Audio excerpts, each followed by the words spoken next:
Et on continue avec la rubrique C'est mon histoire. Aujourd'hui, j'ai le grand plaisir de recevoir Stéphanie. Bonjour Stéphanie. Bonjour Evelyne. Ça va bien? Ça va très bien, vous? Ça va bien, merci. Tu viens nous partager une histoire extraordinaire que tu as vécue. Tu vis dans la région de Montréal et tu as eu un diagnostic d'un cancer et je casse tout de suite le punch parce que les gens le savent déjà. On n'est pas là pour raconter des histoires tristes, on raconte des histoires qui glorifient Dieu. Et Dieu t'a surnaturellement guéri et tu es venu pour nous partager ton histoire. Merci beaucoup de venir nous partager vraiment cette histoire. Et toi, pour commencer, donc, tu as 3 enfants, 3 filles merveilleuses que j'ai eu l'honneur de rencontrer. Et en quelle année? En mars 2016, c'est ça? Tu as eu un diagnostic, si je ne me trompe pas. Est-ce que le mois est bon? En mars 2016, c'est ça? À peu près? Oui. Plus ou moins. C'est pas bon. Hein. Plus ou moins. Bon, c'est pas grave, il n'y a pas de problème. À peu près en mars 2016, environ en tout cas. Début 2016, tu commences à avoir des symptômes dans ton corps. C'est ça? Qu'est-ce qui s'est passé? Je commençais à avoir beaucoup de douleurs abdominales au ventre, des saignements irréguliers, beaucoup de fatigue qui commençait à s'installer, que je comprenais pas trop pourquoi au début. J'avais une baisse d'énergie. Puis moi, je suis quelqu'un qui bouge tout le temps. Avec les enfants, on n'a comme pas le choix non plus. Puis je suis quelqu'un de beaucoup impliqué à l'école et tout, que je comprenais pas trop qu'est-ce qui se passait, mais j'avais peur du diagnostic que le médecin... Tu voyais bien qu'il y avait vraiment quelque chose allait pas, puis tu te doutais que ça devait être quand même quelque chose de sérieux. Oui. Oui. Et puis donc finalement, tu décides à prendre rendez-vous chez le médecin parce que bon, il faut bien savoir ce qui se passe quand même. Oui. Et là, comment ça se passe? En décembre 2015, on avait eu les résultats de mon premier PAP test qui disait qu'il y avait des cellules précancéreuses, mais la médecin elle m'a dit « Inquiète-toi pas, des fois c'est normal, dépendamment de ton âge, tu vas avoir 35 ans, que ça se pourrait. Inquiète-toi pas, tout va rentrer dans l'ordre. Mais là, les symptômes, justement, commençaient et tout, que là, c'était comme non, que je rappelle mon médecin. Elle dit « OK, on va repasser... un autre PAP test. On repasse un PAP test. Cette fois-ci, les cellules reviennent, sont cancéreuses. Ah, là, ça tombe. Donc, ouf. C'est comme un coup de marteau qu'on te donne. Oui, vraiment, le cœur. On t'arrache le cœur, puis c'est comme, oh non, le cancer. Juste le mot, en fait, c'est un mot qui fait peur. Très, très peur. Et toi, est-ce que tout de suite, tu penses à Dieu, là, dans ces cas-là? Est-ce que tout de suite, tu te dis, mon Dieu va me guérir? Ou sur le coup, vraiment, c'est comme juste un coup de massue et puis tu es comme à terre? Un mélange des deux, je dirais, parce que je sais que mon papa va s'occuper de moi, je sais qu'il est au contrôle de tout, je l'ai vu agir dans ma vie sur différentes choses. Peut-être pas aussi gros qu'une guérison d'une maladie, mais je sais qu'il est là. Je sais qu'il va s'occuper, mais c'est sûr que je suis une mère monoparentale. J'ai 3 enfants à ma charge, que l'inquiétude veut pas. Oui, OK, il va me guérir, mais quand? Est-ce que je vais être capable de continuer à fonctionner? Mes enfants ont besoin de moi. C'est pas évident. C'est ça, tout de suite, tu penses à tes enfants, forcément, hein, surtout quand on est mère monoparentale, on se dit, mais qu'est-ce qui va se passer? On a comme des scénarios qui se font dans notre tête, j'imagine. Et puis là, donc, est-ce que tu commences un traitement finalement? Ton médecin te propose un traitement ou à ce moment-là, il ne te propose rien du tout? Non, pour le moment, elle me propose une colposcopie. C'est une biopsie que le médecin fait à son bureau. D'accord. Puis en prenant les biopsies, mais là, ils peuvent déterminer exactement la nature et l'ampleur, j'imagine. Et l'ampleur. On a fait ça en juillet 2016. OK. Et puis, évidemment, les cellules sont revenues cancéreuses. Qu'elle m'a annoncé que j'avais le cancer stade 1. Volet de l'utérus.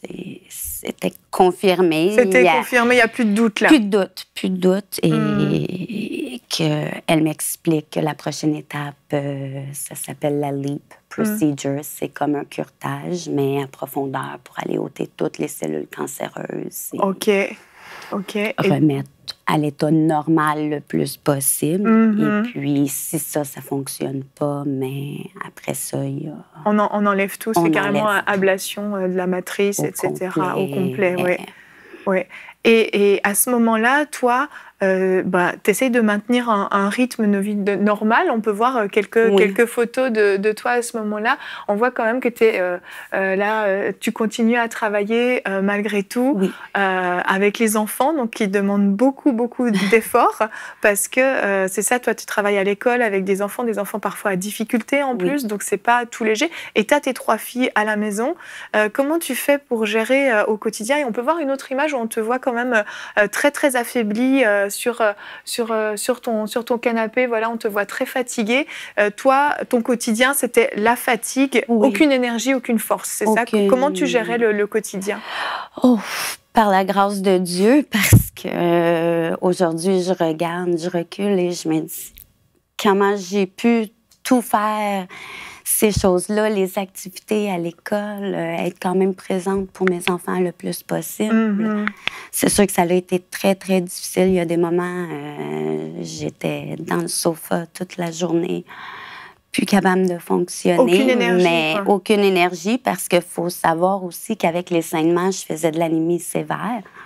Donc, l'anémie sévère entraîne d'autres problèmes, de l'insomnie et tout ça, que c'est un cercle vicieux. Mais j'ai confiance en Dieu, j'ai confiance que mon Père, il va faire ce qu'il a promis et c'est la vie, c'est pas la mort. C'est ça. Toi, tu t'accroches vraiment à Dieu pendant toute cette période. Et comment tu vis cette attente, justement, par rapport...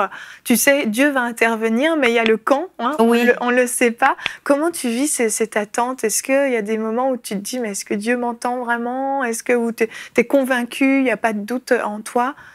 Bien, encore une fois, c'est un mélange des deux, vraiment. Parce que en tant qu'humain, en tant que mère, veut pas... On se demande, quand il va agir? Est-ce qu'il m'entend vraiment? Parce que là, je suis vraiment souffrante. Mes enfants, ça m'inquiète. Je me disais, là, si je me fais opérer et tout, je vais être en arrêt de travail. Comment je vais faire? Payer le loyer, la nourriture, toutes les choses, ça en fait beaucoup. Mais il y a d'autres moments que c'était comme... Je sais, oui, il n'y a aucun doute. Papa, il est en contrôle, il va me guérir. Quand? J'en ai aucune idée, mais il va le faire.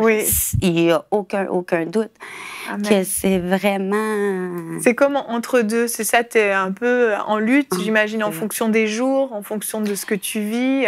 Et tu continues à aller à l'église régulièrement. Est-ce que les gens à l'église, ton entourage, tu leur partages ce que tu vis, sont au courant ou pas forcément?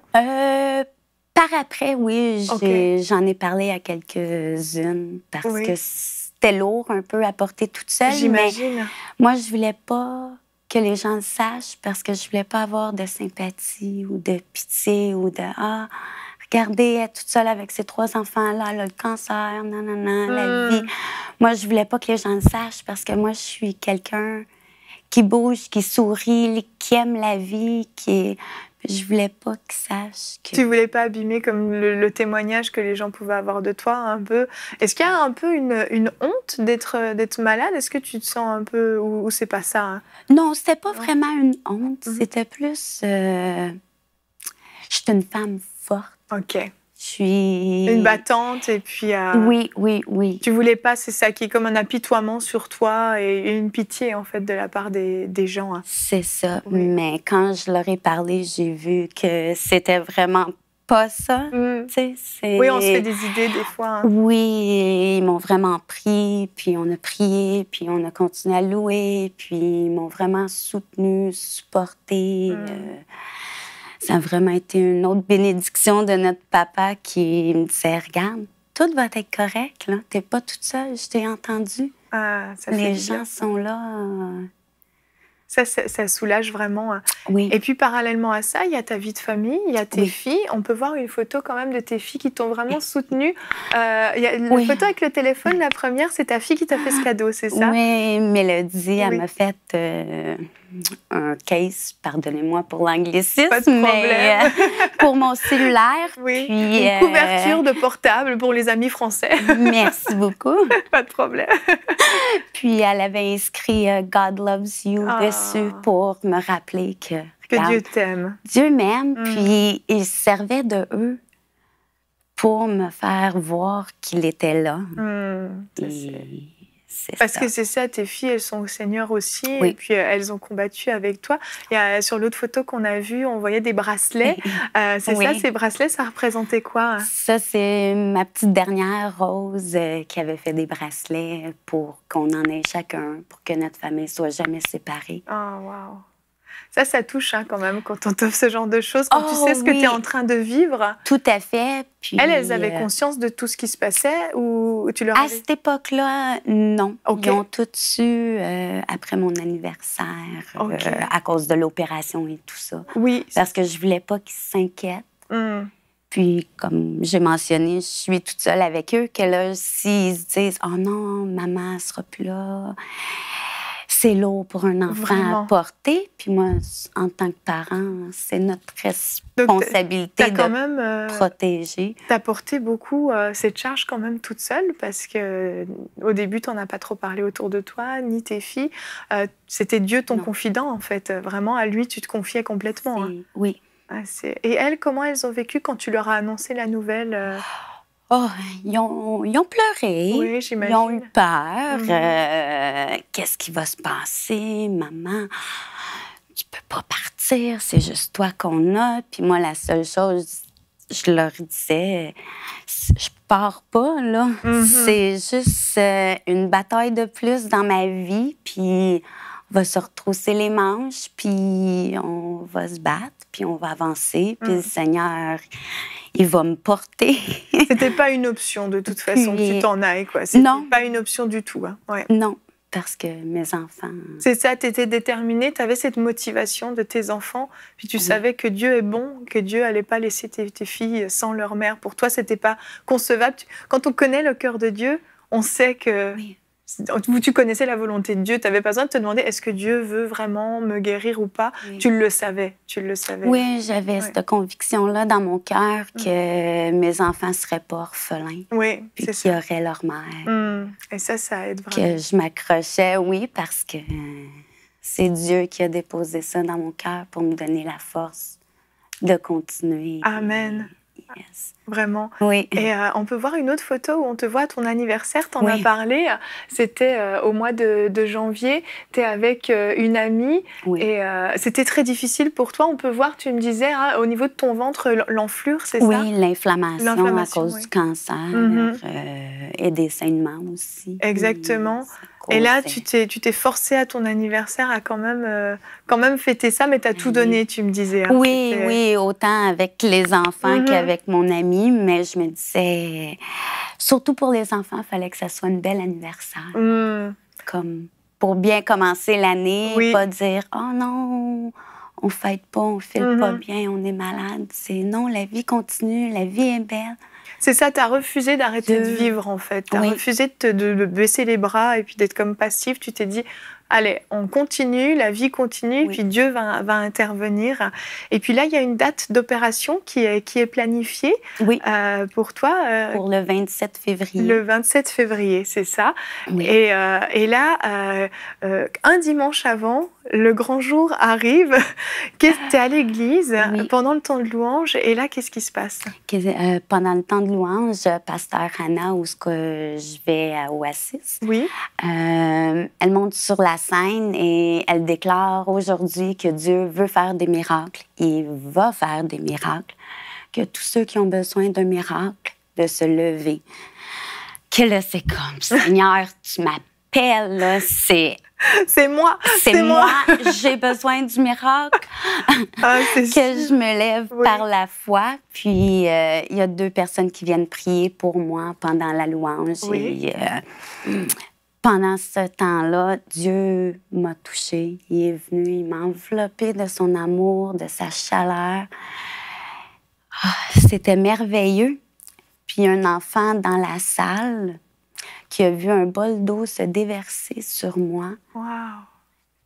me guérissant de ma maladie. C'est juste extraordinaire. Un moment... Que c'est... Wow! Pendant 2 secondes, c'est comme, OK, qu'est-ce qui se passe? On s'en attend jamais à ces miracles. On ne sait pas quand, comment. C'est ça, tu savais que ça allait venir, mais... Je ne savais pas que c'était pour être comme ça. C'est ça. Puis... après ça, on quitte l'assemblée et on rentre à la maison. Ce soir-là, je vais me coucher. Mais je trouvais qu'il y avait un petit quelque chose de différent dans mon corps. Mais je me disais, bon, OK. Puis c'est le lendemain matin, quand je me suis levée, ça a vraiment fait comme, ouf, j'avais un feu dans mes veines, de l'énergie. Wow. Je me sentais... J'avais dormi, premièrement. Oui, j'avais dormi une nuit. C'était extraordinaire à ce moment-là. Oui, en partant, que juste ça, c'était comme, wow, merci. Puis tout au fur et à mesure que le temps avançait, je sentais vraiment mon énergie remonter comme avant, la couleur de ma peau, mes yeux, mes cheveux aussi, parce que je perdais beaucoup de cheveux, mes ongles cassaient tout le temps. Tu sais, mon corps, il se détériorisait, puis il n'y avait rien que je pouvais faire, sauf Dieu. Voilà, puis là, à ce moment-là, c'est comme si tout est renversé, en fait. Tout est renversé comme ça. C'est ça. Et quelques jours après, tu avais ton opération qui était planifiée. Tu devais aller te faire opérer, mais tu reçois un appel. Oui, je reçois un appel de mon médecin qui devait me faire l'opération. Puis, elle était supposée me téléphoner pour me dire à quelle heure être à jeun, à quelle heure être là, et tout. Mais elle me dit que l'hôpital a perdu mon dossier, qu'on ne pourra pas faire l'opération le 27 février. Que là, bon... C'est juste perdu ton dossier, le genre de truc qui n'arrive jamais. Jamais. L'hôpital perd le dossier. Donc, mais moi, je sais comment je me sens. Je sais qu'il y a quelque chose de spécial. Là, vraiment? Vraiment. Et là, elle te planifie un nouveau rendez-vous parce qu'elle te dit qu'il faut repartir à zéro, en fait. Pour repartir à zéro. Pour faire une biopsie. Une biopsie. C'est ça. Et donc, là, tu vas la voir. Oui. Puis là, cette fois-là, je vais la voir. Puis... je lui explique qu'est-ce qui s'est passé, puis j'ai dit, il y a quelque chose à l'église, il y a un miracle, je suis presque sûre, parce que là, mon énergie, mes saignements ont arrêté, les douleurs du jour au lendemain. Comme, OK, on va... je vais te vérifier, puis je vais faire la biopsie. J'imagine qu'elle est un peu sceptique. Un peu, oui, évidemment, parce que c'est un médecin, c'est correct. Mais oui. Qu'elle dit, je vais te vérifier. Que là, je suis comme, OK. Que là, elle commence à regarder, puis elle fait « Ah ». Que là, je suis comme « Ah ». Elle est surprise. Là, oui, elle est surprise.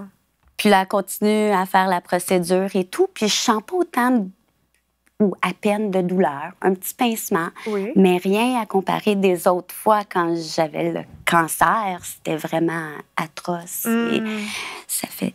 C'est très, très douloureux. Mais là, absolument rien. Tout est beau. Juste des petits pincements. Puis là, je l'entends comme « Wow! » Là, je suis comme « Wow! » Parce qu'on s'entend que... Toi, tu sais ce qu'elle est en train de voir, en fait. Tu t'en doutes bien, quoi. Tout à fait. Que là, elle me dit après... Elle dit, je crois à 99 % que tu es guérie du cancer. Elle dit, c'est sûr, il faut que je fasse faire les analyses. Mais elle dit, je pense que tu as vraiment raison. Wow! C'est fou. Elle devait être vraiment étonnée. Étonnée, parce qu'elle disait que c'était vraiment jour et nuit. Il n'y avait plus d'inflammation, il n'y avait plus de rougeur. C'est merveilleux. Tout avait l'air normal, comme auparavant, les années précédentes. Donc, oh, c'est extraordinaire. Et quelques jours plus tard, la secrétaire te rappelle pour me donner les résultats de la biopsie, pour me dire que...